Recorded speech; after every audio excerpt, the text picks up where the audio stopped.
Sénatrice Bovy, je suis ici. Bonjour.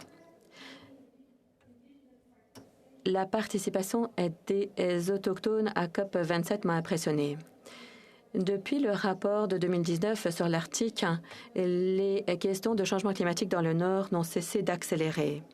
La fonte de la calotte glaciaire se traduit par des problèmes au niveau des infrastructures et des aéroports qui sont pourtant essentiels pour avoir accès au Nord. Comme vous l'avez dit au sénateur Plett, le gouvernement du Canada s'est engagé à clore les lacunes technologiques. Est-ce que vous pouvez nous faire part d'un rapport d'étape pour qu'on sache où on en est en 2023?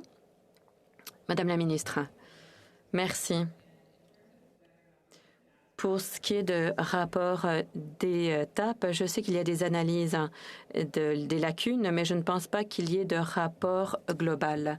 Même s'il y a un an, nous avons commencé notre travail et nous comprenons mieux quelle est la situation dans son ensemble. Mais vous avez raison. L'aspect financier est très important. L'aspect des coûts est très important. Et le climat est de plus en plus extrême. Nous savons que la conjoncture économique n'est pas stable.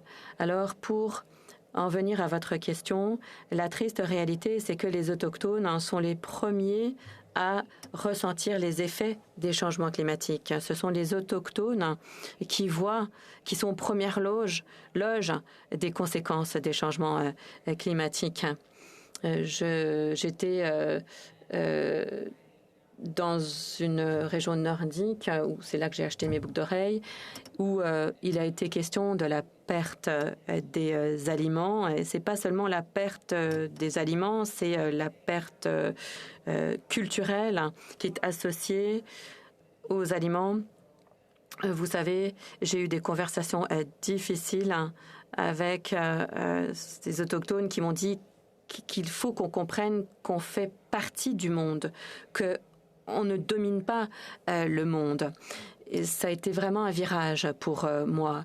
Et vous savez, quand on voit les effets dévastateurs dans la vallée du Creek en Colombie-Britannique, ou bien quand on voit les ravages des feux de forêt, désolé, votre temps est écoulé.